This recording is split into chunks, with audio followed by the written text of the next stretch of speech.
கொஞ்சம் பாக்கு ஏதாவது வாங்கி 2 மாதம் தான் ஆகுது. கல்ல தூக்கத்தை நம்ம என்ன பண்ணுறது ஒரு ப்ராப்ளம் இருக்கு. இன்னும் இந்த செல்லு எடுத்துன்னு அவ்வளோதான்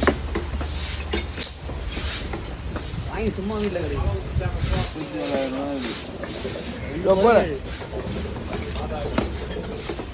சும்மா வீட்டில் கிடைக்கும்.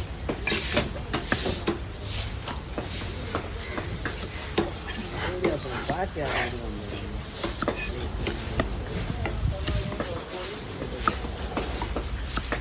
போன்லெஸ் குத்தணும் நம்ம அழகா நிம்மதியாக நான் ஒரு பாறை இருக்கணும் போன்லெஸ்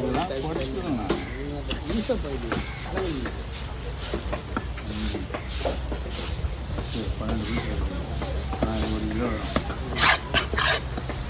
இல்லை போன்லெஸ் குத்தணும் தான் பாறை போன்லெஸ் உங்களை பாறை எடுத்துன்னு போட்டு போயினே அது ஏற்றி